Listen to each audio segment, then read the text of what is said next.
Well, hello, everybody. I am tired, but I'm back from our trip to Dayton Hamvention, and it was a good time. I hope you guys can hear me. Let's see here. So I'm doing this just with a webcam. Usually I do software on it, but I do have a mic over here. However, there was no way to set up which mic I was going to use, so it may be going off of the webcam mic. If so, just let me know, and I will speak a little louder. But it's good to see you all in here. It's been a while since I've done a live show, and well, I'm kind of out of practice. Up here in the new studio, working on some stuff here, getting the last video, part 3 of the Dayton Hamfest videos figured out. Let me get in here to live. Yeah, let's do live chat. There we go. So if any of y'all in here want to give me a just a note in the chat box, let me know. Hey, Dave G, how are you? Everybody hopefully hearing me is what I'm hoping for. David, maybe you can chime in on that. Excuse me, I'm still getting over a bug that I've had. I gave it to my poor wife. That's why she wasn't able to miss it or wasn't able to come on the trip with me. Audio's good. Good. Citizen M says yes. So anyway, for those many of you who weren't able to drive that far or go to Hamvention, what an adventure! Like pretty darn cool.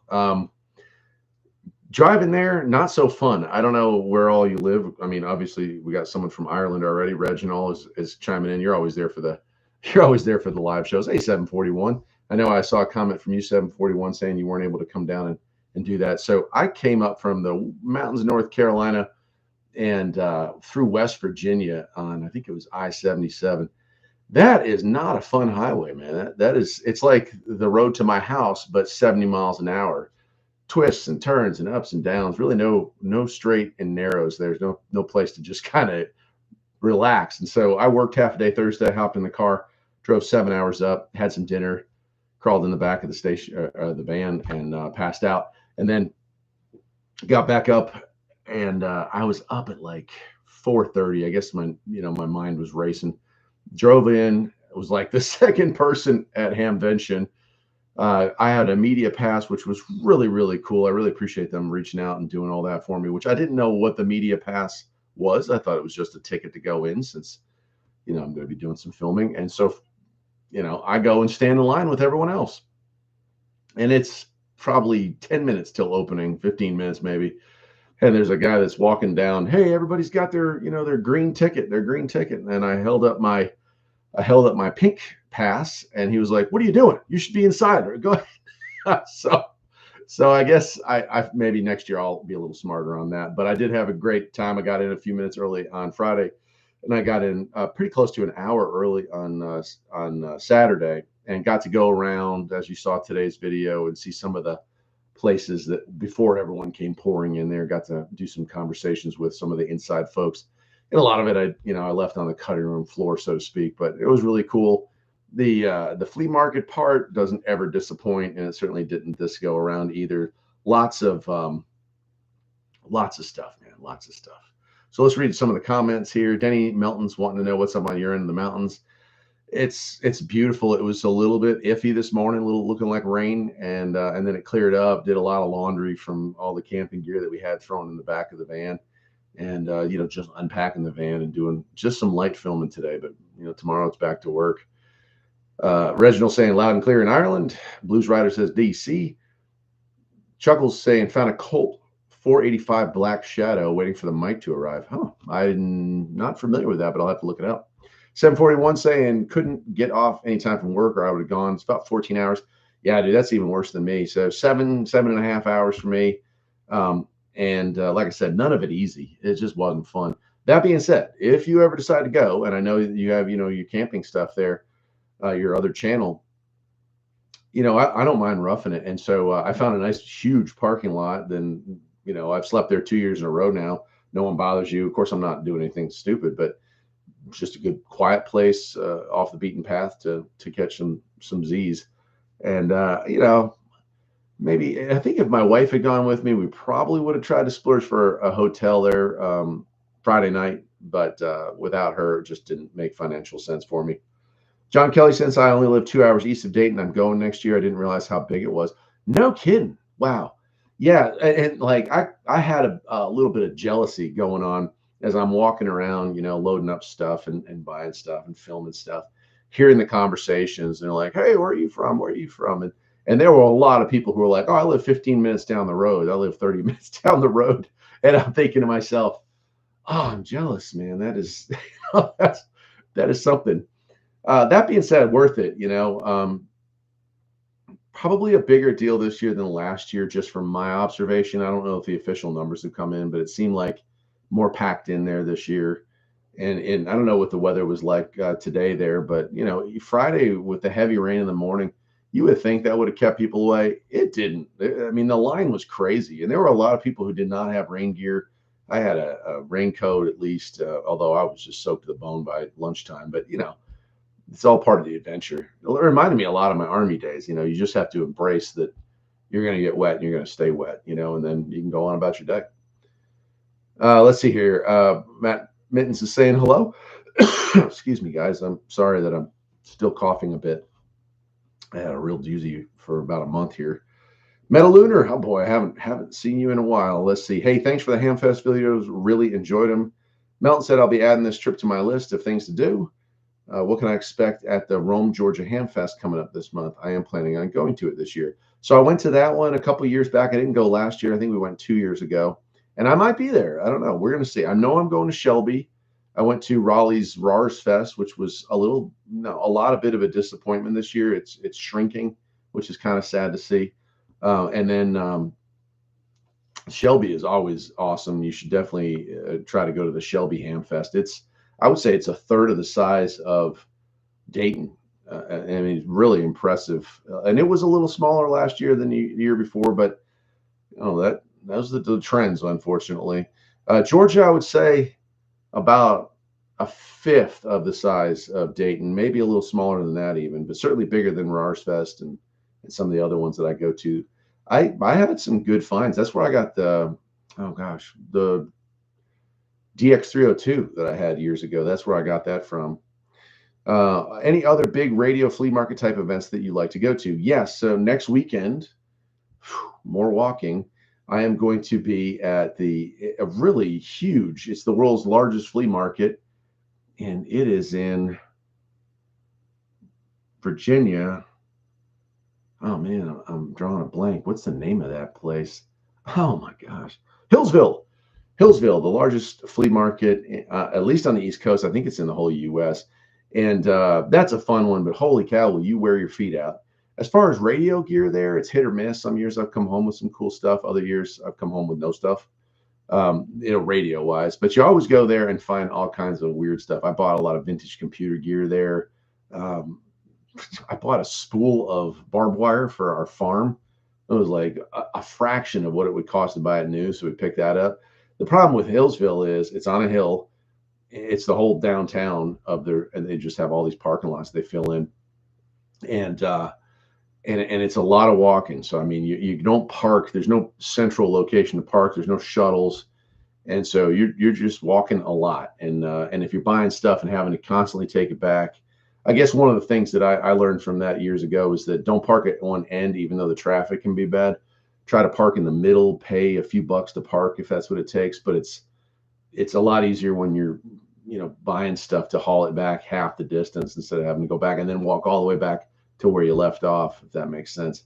So Jen, she's still pretty sick, but if she's feeling better, we're gonna brave that together. She used to love going to Hillsville. The last time we went, she said it was her words. She thought it was kind of garbage, but of course that was like right after COVID lockdowns ended and we were able to get back out and get public. So maybe people were just spooked about going. And the last 2 years I haven't gone. They also have one in the Labor Day weekend, but it conflicts with Shelby, and I'd prefer to go to Shelby than I'd go to Hillsville twice a year. So that's the next one I'm going to go to. I also go to the Tennessee flea market all the time. We have the Tri-Cities flea market, which is really big, really nice. A lot of permanent vendors, but also a lot of people who just bring their stuff in. I've picked up some vintage computer gear, definitely some radio stuff. So definitely worth the trip there too. Christopher Dersham, I live an hour north and was down there Saturday. It was really cool to see all the vendors. Yeah, I mean, it was wild. And so I think I said this in today's video. I mean, I love all things radio, ham, shortwave, GMRS, FRS, CB, scanner stuff. I mean, MERS, whatever it is, I don't care. And so you would think I would want to be inside with all the new stuff, but man, I'm not a wealthy guy. So it's cool to look at some of those incredible radios that the vendors bring in that are brand spanking new. But for me, the place to be is out in the flea market area, because those are the radios that I have at least a hope of owning. And I found a lot of cool stuff out there this year. It's funny, when I came home, I thought, well, I didn't buy as much as I did last year. Then I stacked it all up on the table over here and filmed it this morning on 4 hours of sleep, and was just amazed that it's stacked this high of stuff. So pretty impressive haul. I wouldn't say there's a ton of gold in there. My goal when I go to these shows is to find cool stuff to share with you on the channel, and then also to find cool stuff to be able to own myself. And then lastly, and I explained this in the video that's going to come out, I don't know, I haven't edited it yet, so probably this weekend or this coming weekend, is that I do buy stuff to resell on eBay and Facebook Marketplace in order to be able to afford to take trips like this. Because I had to take, a day and a half off of work and over $100 in fuel to get there and back. And so that stuff adds up. And even if you're sleeping in your car, I try to let people know that I'm not buying all this stuff just because I want to get rich. I'm never going to be able to pull that off. But I do buy some stuff purely to resell. And in this case, a lot of it's like small radios, 40 channel AM stuff that, you buy it for $2 or $3. You might sell it for 20 on eBay. And that, it adds up if you can get enough of them. And it turns out I bought quite a few of those without even really realizing that if I saw a radio that was $1, $3, or $5, and it didn't look like it had been the bottom of the ocean for a year, I probably picked it up. Let's see who else we got here. Canopus 44. Good evening. The Hamfest reminded me of the old Market Pro computer shows I used to go to as a poor college student. Oh my gosh, you just unlocked a memory from what, 91, 1990, something like that, 89. I remember that. You paid $2 or $3 to go into one of those shows and you'd buy. I got my first CD-ROM. It was a standalone unit with cards that would work with an 8-bit IBM, because I had an original PC XT, which just had the 8-bit channel, and you couldn't just go buy an IDE drive. That stuff was all MFM. And when those CD-ROM drives came out, it was such a game changer. I had a BBS, and I wanted to be able to put that amount of data. Remember when 600, 700 megabytes was considered just huge. So yeah, you just unlocked some serious memories. I bought video cards, external drives, all kinds of cool stuff with those, and a lot of software too. They had floppies and CDs and stuff. It was pretty awesome. Danny Melton wants to know, will I be at the Western North Carolina Amateur Radio Fest in August in Haywood County Fairgrounds? I wasn't aware it's happening. Let me go ahead and I'll make a note of it. If I can get a pen here. Yeah.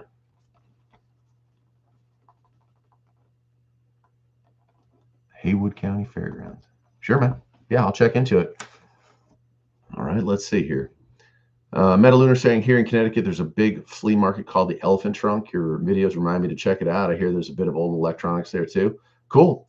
Yeah, I don't know what part of Connecticut you're in. I was in the Fairfield County area a couple of years back, and I don't remember ever going to anything like that up there, but it's good to hear that they exist. The Raleigh has a flea market at the fairgrounds every week, but it's kind of turned into, it's different. It's like an antiques market more than it is like a junk market. I like junk. I like to look through the junk and find those little hidden treasures. But that's become more high scale. And back in the day when I lived in Raleigh, there were 2 or 3 other ones, like an abandoned Kmart that they turned into a flea market every weekend. And my wife didn't want to go to those as much as the years went on because they got a little bit sketchy, but I embraced the sketchy.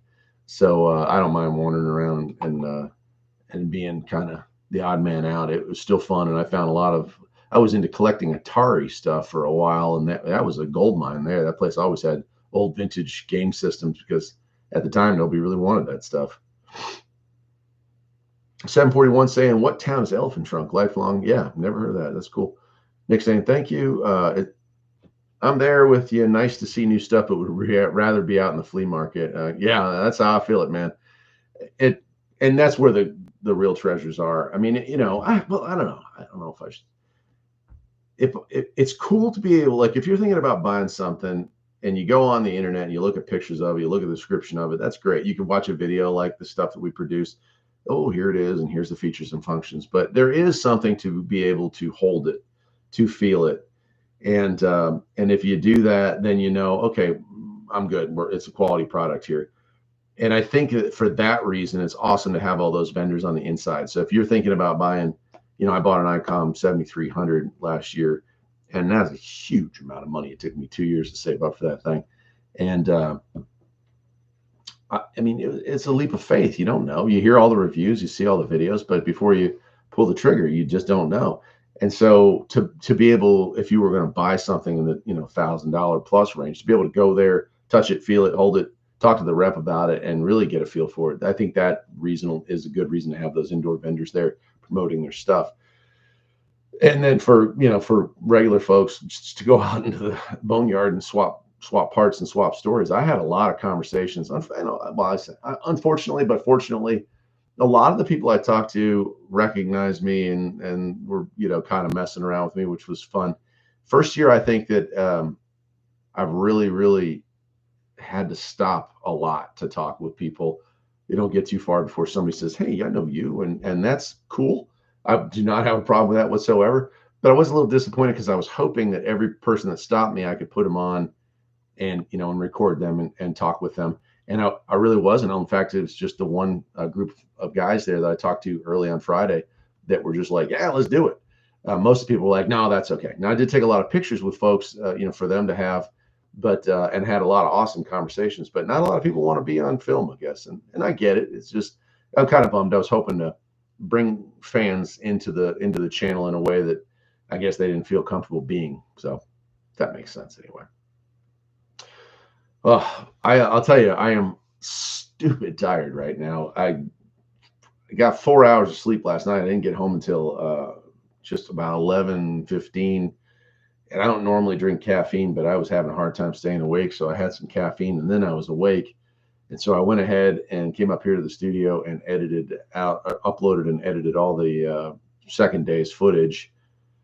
Uploaded that last night before bed. And when I woke up this morning, Jen made the thumbnail for it.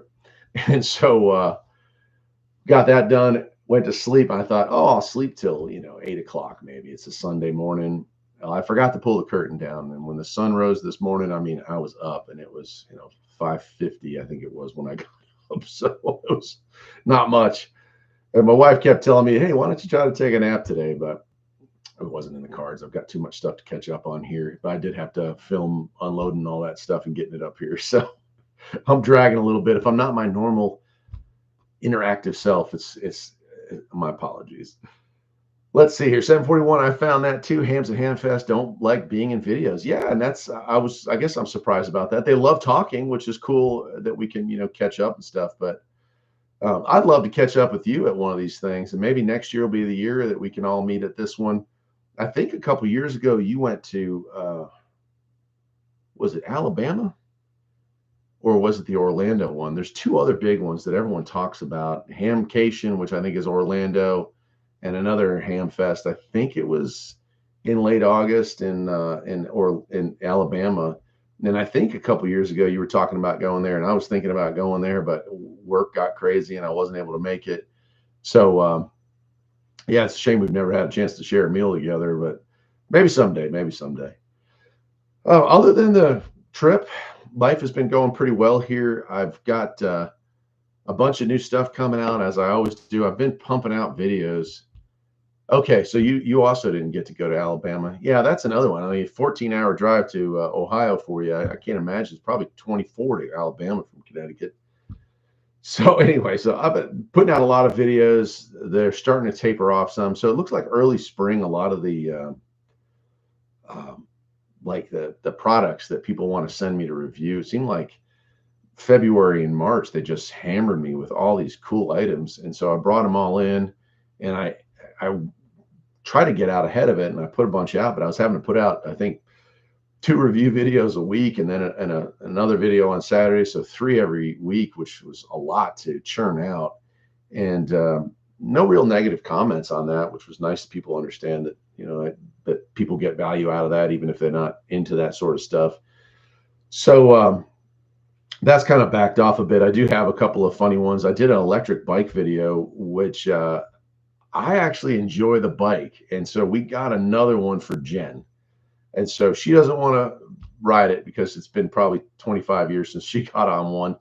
But we're going to take it out, and it's cool. It's folding, so it kind of fits in your trunk. It's a little lighter than the one that I reviewed last time.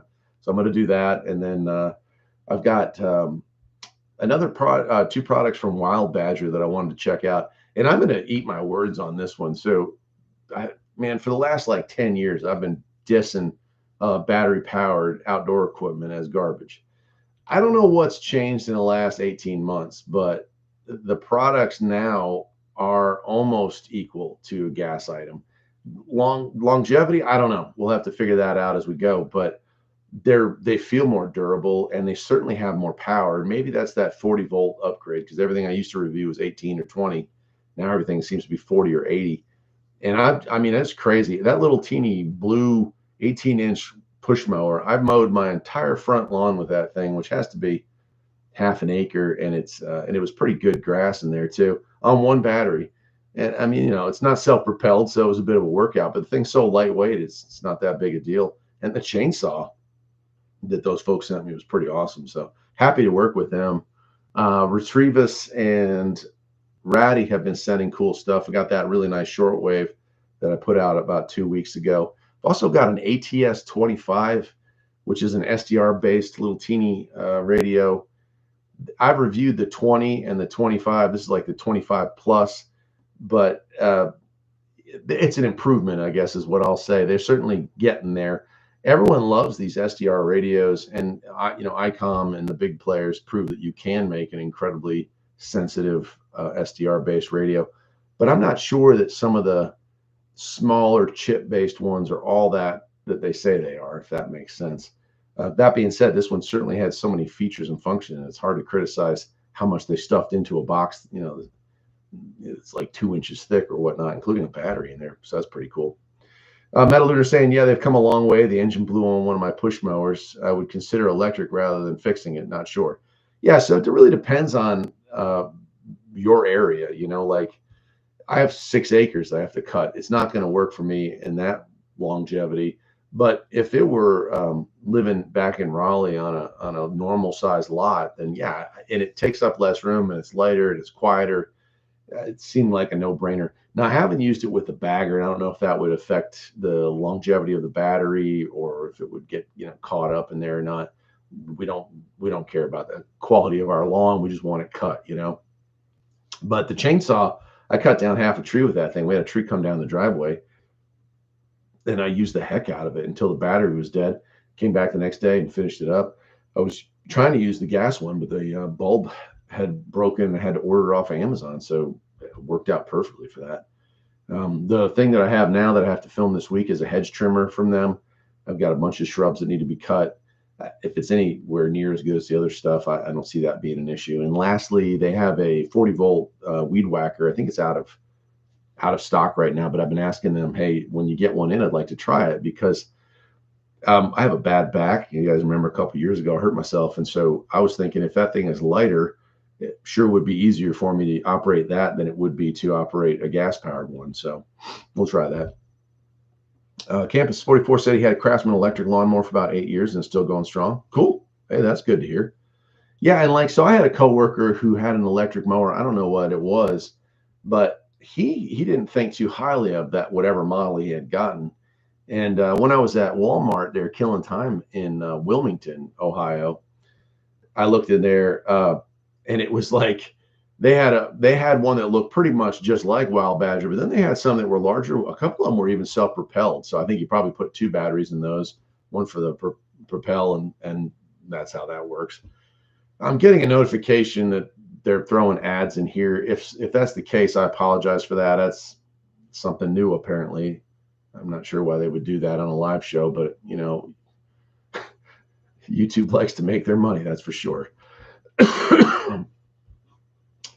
Well, I'm not going to run a full hour on this. I'll probably wrap this up either at 30 or 45. I'll let y'all be the judge of that. Hey, will you be coming? Jay says, hey, will you be coming to Shelby NC Ham? Oh, yeah, you betcha. I'll be there August 31st. No, wait a minute now. Oh, that's right. It is August. Oh, I'm sorry. I had my dates wrong. For some reason, I thought it was at the beginning of August. Dayton is in Ohio. Savage Air Guns, Dayton, Ohio. So Jay saying, will you be coming? I will be there Saturday. Yep. And I will be, yes. So I will be I will be there Saturday. I won't be there Friday. And I will be monitoring Channel 19. So I got a radio. I haven't been able to release the video because they don't have it in stock. But Retivus has come out with a second CB radio now called the MB2, and I liked it a lot. And I'm going to let the video be a surprise as to why I thought it was such a cool radio. But needed to put something in the Toyota Santa for our road trip here. So I threw it in the car through the Retrievous antenna on the roof just to see what kind of work it would do. And man, did that thing come in handy. No matter what, I know there's guys that think the 2 meter is the way to go. GMRS is the way to go. No matter what you think, CB is still the king of the road. And it paid for itself before I even hit the highway. I was driving and I was getting ready to get on the highway. I look up and I see, as I'm about to go over the overpass so I can get on the highway, dead stop.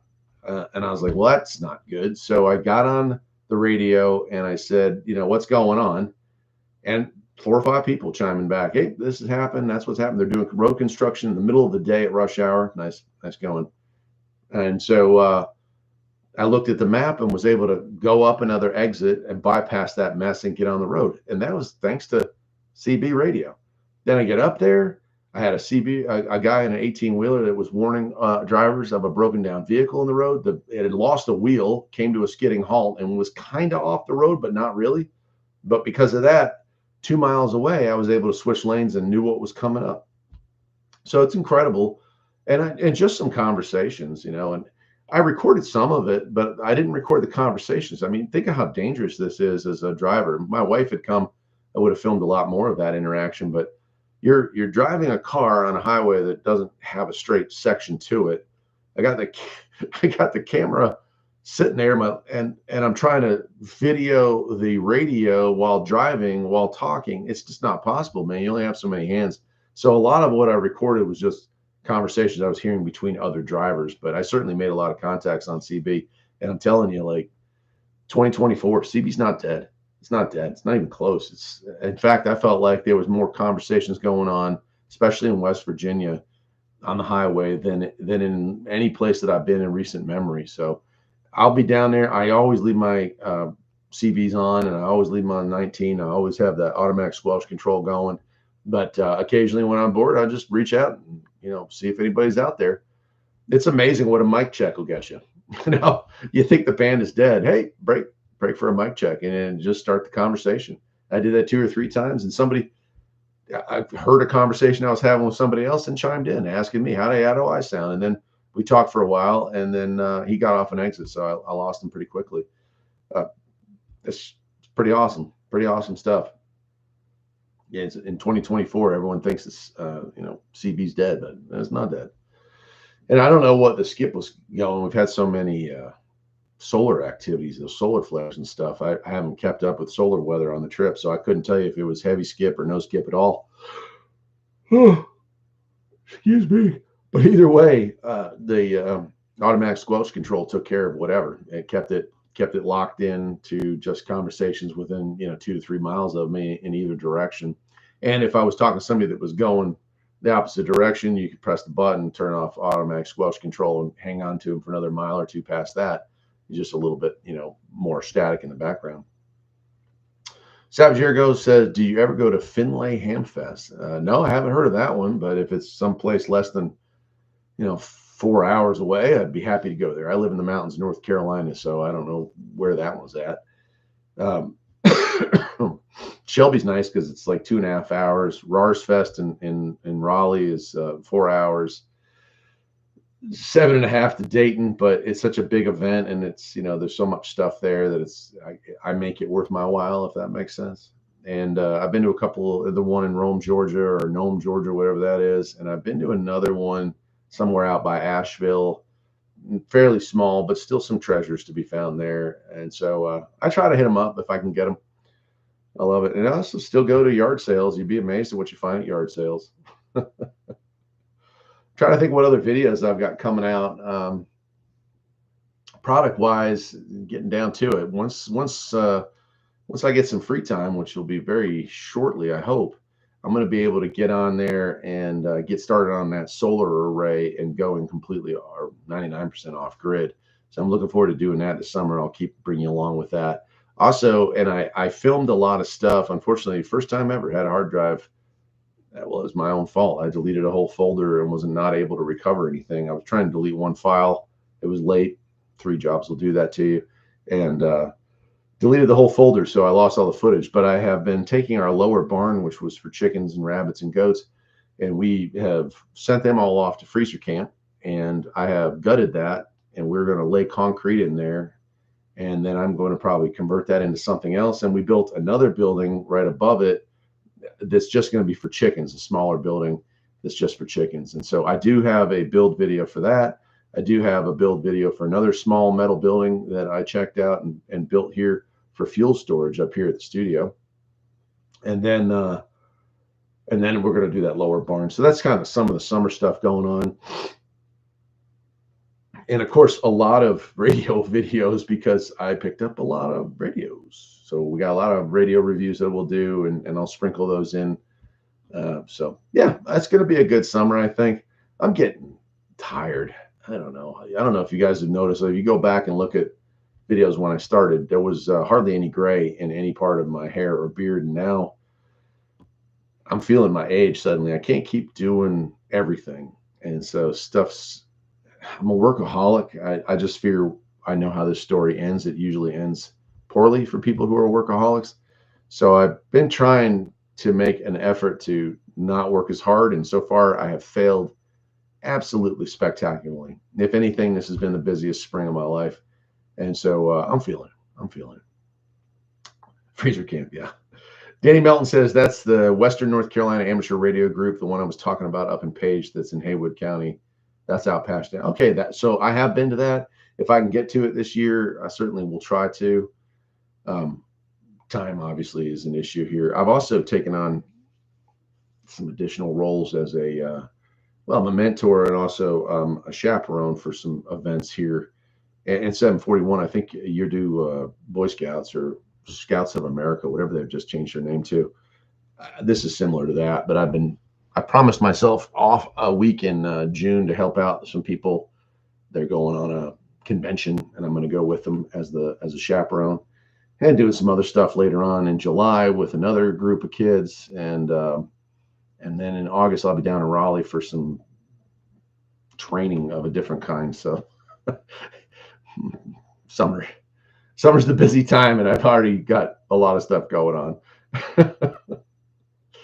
Hey, listen, if you're liking the channel, if you like the fact that I came on here live to chat with y'all, go ahead and hit the thumbs up button, please. I appreciate it. Jamaica dog, you will probably sleep good tonight. Yeah. Oh my gosh, man, I'm dragging. It probably shows pretty hard in the video here, and you know what, man? I'm so deaf that I sleep pretty good in a car because I don't hear the traffic going by. I don't hear anything. You'd have to pound on the doors in order to wake me up. So I do sleep well, but I think just that amount of sunlight, that amount of walking, that amount of conversating, that amount of driving, it's just kind of, yeah, a lot of that stuff. Adam Avinsky, I think it is. Hello from Melbourne, Australia. Good to see you in there, bud. 27 megahertz SSB CB radio still going strong here from channels 30 to 40. Right on. Yeah. So here it's like 36 to 40 seems to be the big popular channels, lower sideband. Sometimes on 16, you'll hear folks, if there's a couple of old timers that still have a 23 channel sideband club. And I like to chime in there every once in a while. So I love that stuff. 741 radio saying, yeah, we do slots. We do a lot with scouts. Had a camp out this weekend, a lot of work, but the boys get a lot out of it. Yeah. And I think that's what we have to keep in our heads is that, sometimes we make our own sacrifices, but I know that I had a great time when I was in Scouts when I was a kid. And I know I had a good time going on field trips and excursions when I was a teenager. And so if there's no one willing to step up and do those things, our kids won't have the opportunity to have those really cool experiences. So that's why I do this stuff, no matter how tired I am. M10 saying right on, man. Well, look, I'm going to run this thing for another 10 minutes. So if anyone has any questions, now's a good time to ask them. I will put out a video, I think either Wednesday or Saturday, with all the goodies that I picked up. I haven't edited it yet, but I filmed it today before putting everything away. Can't see it, but it's that way. There's a huge shelf, and it is floor to ceiling packed. I'm a little bit afraid that the shelves are going to bow, which is, I don't want that to happen. But it is packed full of goodies. And the best part about that whole thing was just getting to talk with people, honestly. Metal Lunar saying, beside radio, what other old electronics you like to collect? Love vintage computers. Kind of been priced out of them, I think is what I would say. Used to play with Commodore 128s and Commodore 64s, and they were, $5-10, and you can get a monitor to go with it for the same. And now they're, $200, and they probably don't work. Timex Sinclair 1000s, very, very basic, very basic. Let me see here. That is up there. That one, that metal case right there is a custom one. I built it as a kit back in the mid 80s, and then later on added a real keyboard to it and everything else. Very basic stuff, very basic stuff. But I love playing with that. And other vintage electronics I like to mess around with would be, I guess, a gaming system. If I came across a ColecoVision or an Atari, I love playing with those things. Although it's getting harder and harder to be able to navigate, hooking those up to modern televisions is kind of a bum. That used to have tube televisions. The last one died, I guess it was over the winter, and that's where my VCR finally crapped out, because it was one of those really nice 27-inch TV, had a VCR and a DVD player. Everything worked, and I think I just didn't use it enough, and it just wouldn't power up, so it hit the scrap yard. And I just picked up a VCR to replace it, because I still have a fair amount of tapes that I like to watch. They don't look as good on a digital television, but they don't look bad. Robert Benjamin saying, hi, Eric. You're home from a 7-hour drive from Hamfest. Greetings from Holland in the Netherlands. Well, good to hear you in there. It's so cool that we get to talk to people all around the world as if they were sitting in the same room with us. That's really cool, man. I had a great friend in high school from the Netherlands, man. Good guy. Metal Learner saying, yeah, I wish I collected more old computer and video game stuff years ago. I can't believe how expensive it's gotten. Yeah, and you're right. It is just like the last couple of years. I'd say 3, 4, 5 years, maybe like right around the time the lockdown happened. And I think what happened there is people are stuck at home, they're bored, and they start thinking about, hey, I used to play with that when I was young. I used to do this when I was young. And they started reliving that and by purchasing it up. And you got that mixed with the fact that electronics, like everything, they do eventually die. And a lot of it is these items aren't working. I picked up a Timex Sinclair 1500, and it's non-functional. I tried replacing the RAM chips, was quite a soldering effort, and that didn't bring it back to life either. So that's a shame, because that's a kind of a rare one there. There was at Hamfest, there was a TRS-80 Model 1 with an expansion and a monitor and even a voice synthesizer.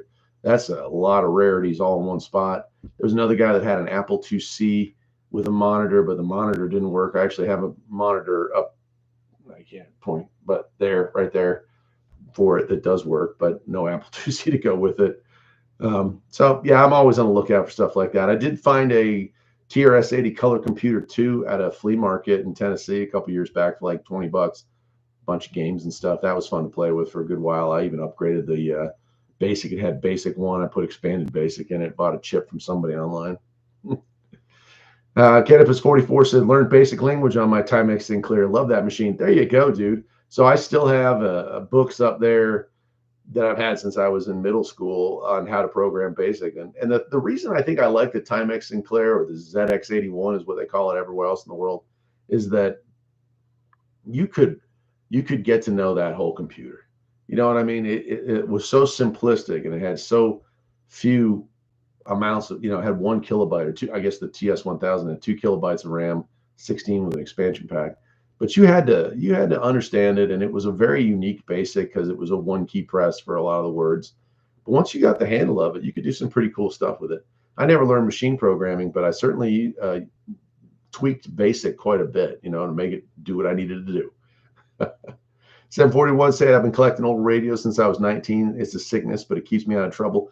Yeah, when you think about hobbies, and I play with cars, but I buy them, I fix them, I enjoy them for a short period of time, and I get rid of them. Think about the people that collect classic cars, or just have extraordinarily expensive classic cars that they just tinker with. Think about the people who fish, and they'll go and buy a $50,000 bass boat and a trailer and have to get a truck for it and then all the gear just so they can go fish on a quiet lake. And I'm not bashing that, but when you think about hobbies, when you get down to it, radio's pretty cheap compared to a lot of those things.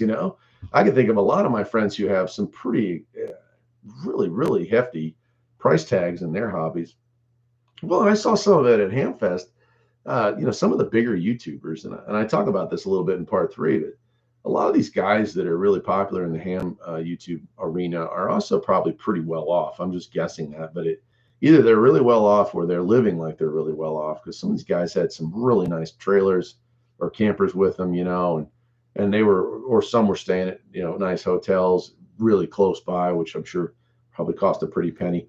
And so, I would love to have a 30-foot pull behind or something like that Jen and I could have our mobile, command base and go all over the country in. But again, as far as hobbies go, that's an expensive one.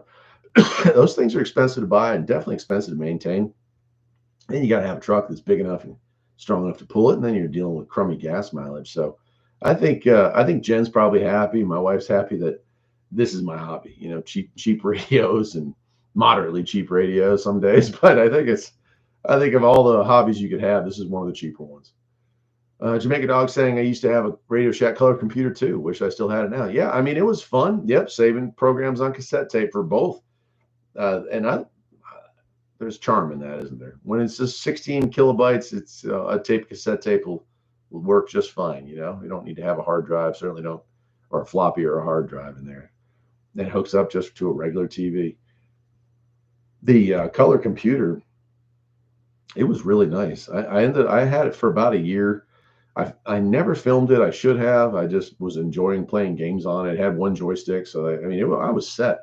And then I ended up passing it off on eBay, and somebody else is hopefully enjoying it. But in the time I had it, I took it apart, cleaned all the keys, and like I said, upgraded the basic, because it came with basic. I can't remember, like level 1, and then there's extended basic.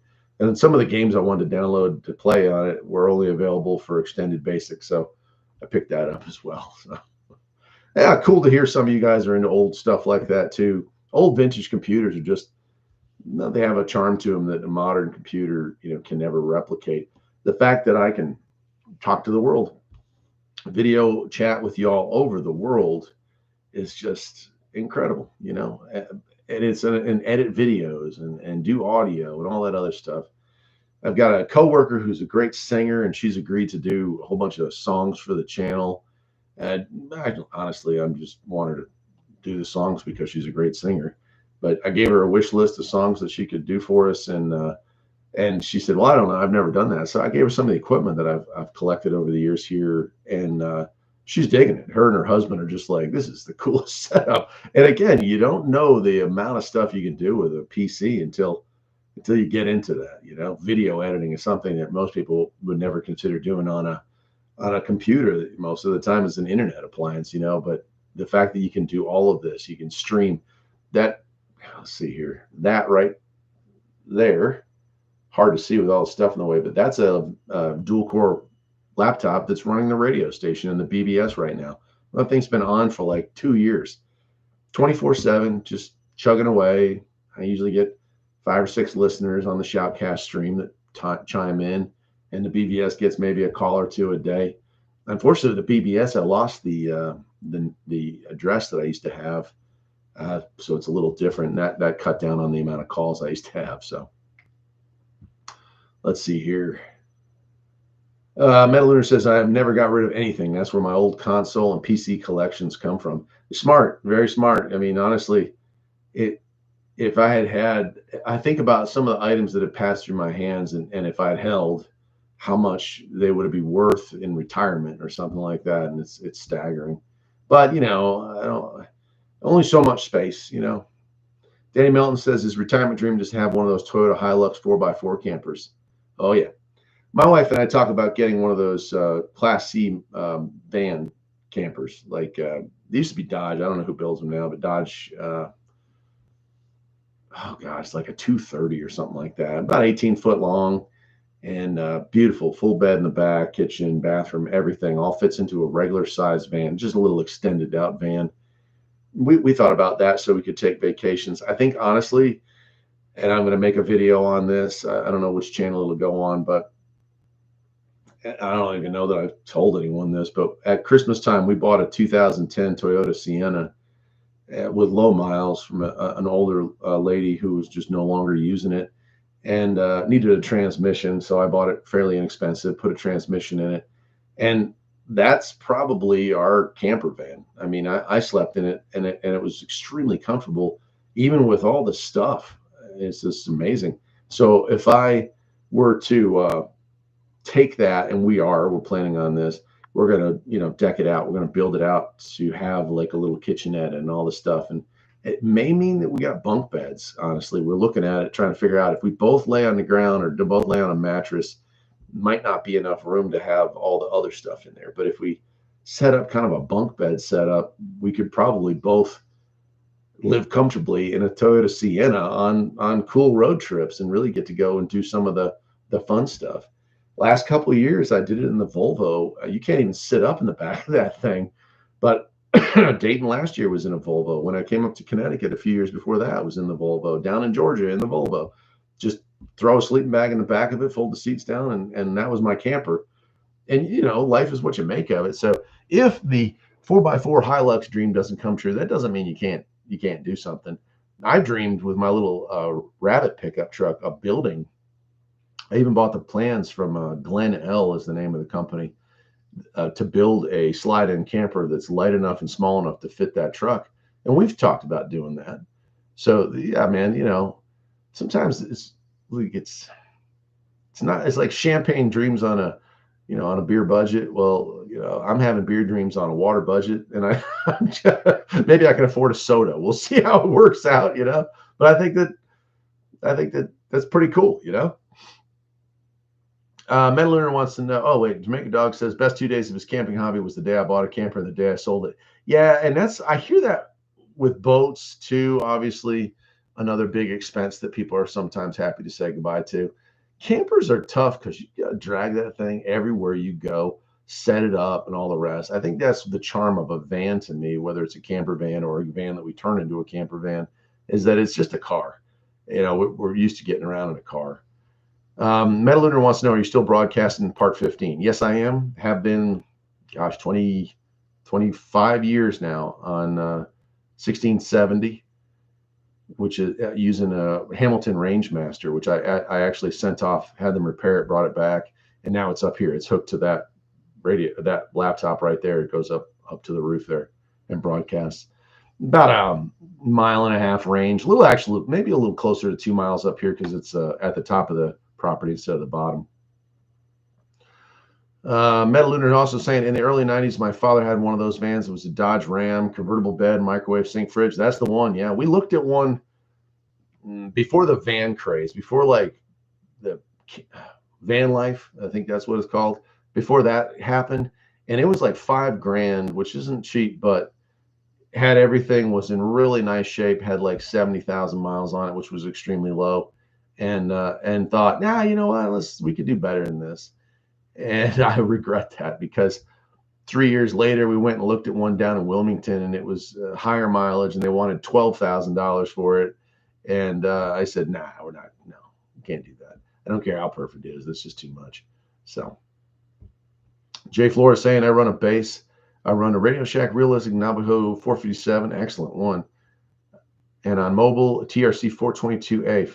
Wow. All from 1977. Still working great. Radio Shack had some great stuff, man. They didn't build their own, but they branded their own. And people are like, yeah, they didn't even make their own radios. Well, that's okay, because that allowed them to go and be like, who's got the best? You got the best. We'll take that, put another case on it. Let's change it up a bit. And we want to buy that from you. Hard to beat that. Retro Max, is it easy to find your radio station on Shoutcast? What's the name? It is WFPF. That's it. It's pretty boring. It is really just a bunch of free-to-air music, and then every night at 7:30 it plays a rerun of the Midnight Cafe. And every, I think, midnight or 12:30 in the morning, Eastern time, all this is Eastern, it plays a previous live feed like the one I'm doing right now. Justin G, what is long wave used for on a radio? So long wave is more popular in European markets or overseas, and it's not really popular at all anymore. It's pretty much fading away. Just think of like short wave, medium wave is the AM terrestrial band here, and then long wave sits below it. So it's just another portion of the bands. I'm not sure what the what the draw was back in the day for that, but it seems to have pretty much died off now. Colin saying, good day. Joe Martinez, I use the Radiolity CS47. That's a great one, too. Frank Smith, hi, Farpoint Farms. I love your videos, and your mutt riding mower quieter muffler that you made is awesome. Thank you, man. Thank you. And you like my shirt, Craftsman shirts. I don't know what I'm going to do when these finally give up on me, but we went to one of the Sears that was going out of business, and they had so many of these shirts for $3 and like different colors and different prints and everything. I bought every one of them. And every once in a while I go on eBay and type in Craftsman t-shirt and try to find some replacements, even though they're used, as long as they're okay. I love them. They're really light. They're very thin. And I like that. I don't want a big, thick t-shirt on while I'm working. So they're kind of cool. Crazy Mike says, drives past a real Radio Shack. Yeah, man, I love that. They're around. They're still out there. Campus saying, brings back memories of a pickup and a camper we had when I was a kid. Rode in the camper overhead the pickup cab when we went across country. Oh, man, with the front glass facing out over the truck. That must have been cool, man. That must have been a fun ride. That stuff won't fly anymore now, will it? Life was different in the 70s and 80s, wasn't it? Sit in my lap. We're going for a drive, you know? That was no problem. Now it's like, oh, you don't have the proper bolted down into position car seat? Oh, well, you're going straight to jail, sir. Frank Smith says, I did subscribe to your YouTube. Well, thank you, man. What happened to your first mutt mowers? Well, the first one from the real old videos, that one there, you know, all these, they live outside, and that one sat out over the winter. We had a lot of snow that year, and the steering, I didn't grease the spindles, and the steering locked up. I didn't realize, I thought a tire was flat. I went to move it and try to turn the wheel, and I must have given it a little bit too much of this, and I broke the steering linkage, the arm off from where it goes. And that was a early 80s Dynamark mower, and I couldn't find a spot for it. So saved the motor and saved the exhaust system and trashed it. And then the Mutt 2, you know, I love that thing. I used that for years and years and years. The Mutt 2, however, I gave it to my neighbor to give to a friend who has, I think it was Parkinson's, and he wasn't able to get down to the mailbox very easily, and he needed something, a poor man's ATV, to get from his house to the driveway and to do some other stuff. And so it was perfect for him. And I'm happy I did that. And I've been wanting to build the Mutt 3. I'm so excited to do that. And I just need one little thing. It's all I need, and I'll get it done. And that is time. If I could get myself some time, it would already be done. Every time I find myself with free time, something seems to come up. But I've got a lot of parts. I've got new tires for one already. I've got an exhaust that I already took off of one that I'm going to put onto it. And so I've got all this stuff to make the Mutt 3. I just haven't had the time to make the Mutt 3. And I really could use it, because this time of the year, I'm starting to miss it. You know what I mean? Games 44 said, we had a shoot between the pickup cab and the camper. We used it to crawl from camper to cab. Yeah, it won't happen now. Now with that body flex, you know, you get yeah. Yeah, let's see. Metal Lunar, actually, I remember when I was a toddler, my parents sat me between the two seats of a two-seater. Yeah, that was, yeah. I remember being such a small little guy that I sat in the back. If you ever seen an original air-cooled Volkswagen Beetle, there is a package shelf by the rear seat, and there's a package shelf there. and there's actually a hollow area that you could store stuff in. Well, my friend's parents, they had that sheet was gone, and when they were hauling all the kits around, the smallest ones went and stood or sat or squatted back there. That was me. Then I remember standing in the back of this Beetle, the engine's right over my feet, looking out the rear window and thinking how awesome it was. And life's a little different now, isn't it? Robert Benjamin saying we still use old and new stuff here in the shack. Me and my father, yeah, it's good repurposed stuff. Frank Smith wants to know, does it go faster? The Mutt 2, no. The Mutt 2 I geared differently. Mutt 1 was too fast. Mutt 2 would pop a wheelie if you saw the video I made on that. And in fifth gear, it was actually about 2 or 3 miles slower. So probably instead of 15, it was probably only like 12 miles an hour. Mutt 3 is going to have a top speed of about 10 miles an hour. And it's a mix that I've got going on where I want to have speed, in order to be able to drive around the property and do the things I need to do. But I still need to have some pulling power. And the faster you make them, the less likely they're going to come up a big hill hauling firewood or whatever, if you put a trailer on it and whatnot. And so that's all about the gearing. But yeah, so I think 10 miles an hour, maybe 9 miles an hour, still plenty fast, enough to be scared on a rider, but still able to do the business part of it. Ricardo saying, I most miss the Xenia Hamvention. I was only there 2 days, only 13 miles west. This was 31 years attending. I hope you enjoy Hamvention besides the early rain. I sure did, man. I had a good time. Crazy Mike said, did you make any contacts with other YouTubes to collaborate with on some videos while on Hamfest? No. Truth is, I'm kind of a shy guy in the real world. I did talk with a lot of fans, but like if fans came up to me, I wanted that. I wanted people to come up and say hi because I love connecting with people who have helped make this channel awesome. That being said, I also respect people's privacy. So, I bumped into a couple of the big guys and I didn't bother them. I don't know how many hundreds of people probably went up and did bother them. And maybe they're as into it as I am, but I just didn't feel like it. And I certainly wouldn't feel right being like, hey, I'm the CB guy and you're the ham guy. Why don't we work together? Me and 741 have worked together on I went on your channel and we did a nice live chat one time. And certainly you've helped me out. Gosh, my entire solar battery array I owe to you, giving me the contact information for that one radio or battery that you reviewed. And I mean, I can't thank you enough for that. I'm not joking. So does that make sense? So I would love to work with anybody that wants to work with me. I certainly actually talked to a guy and I was like, I kind of recognize this guy. He was one of the vendors out in the flea market. He's into mini bikes and old Hondas. And I was like, oh my gosh, I love that stuff. So that's where I knew him from, but I still was like, be familiar, but couldn't place him. Turns out he wears a mullet wig when he makes his videos, which is kind of funny. But the second he put that thing on, I was like, there you go. So yeah, that was kind of cool.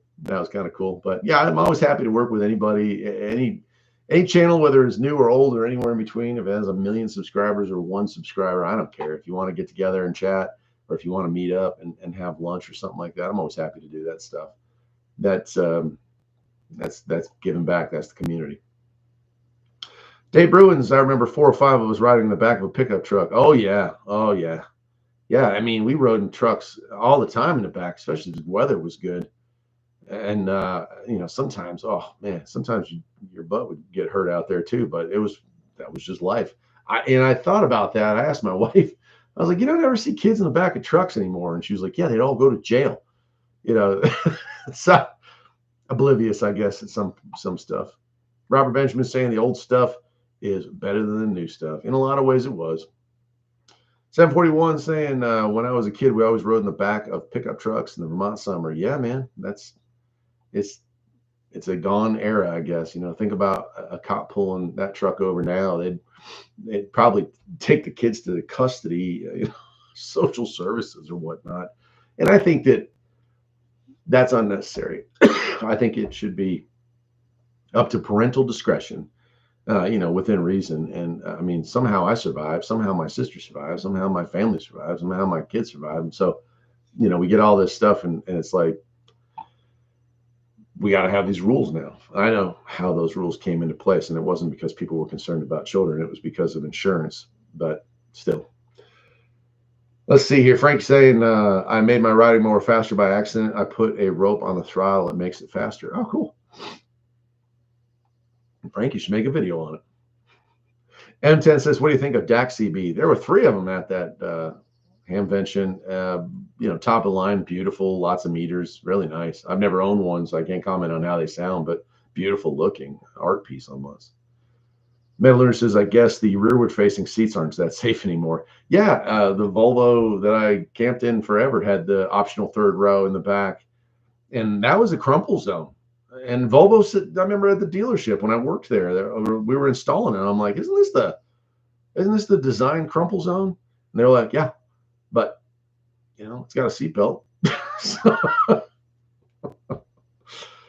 Cannabis 44 playground equipment in the 70s would be condemned now. Lots of iron piping. Oh yeah, I got burned, I got pinched, I got all that stuff, man. I remember those days. Well, look, folks, it's been an hour. I went long, and that is awesome. Sometimes I do these for 2 hours, and it certainly was awesome catching up with all of you, but I am extremely tired, and 5 o'clock is coming, so it is time for me to say good night, my friends. I hope you'll continue to check out the cool stuff that I picked up from Hamvention. You'll see those videos sprinkled in for the whole year. And to each and every one of you that showed up tonight, I appreciate you. Even if you didn't comment, it's nice to have you in there. And I promise my bucket list item is to go back to doing these, twice a month. And it's been, I used to do it all the time, but time. If I could just get a little bit of that time, man. You guys, take care.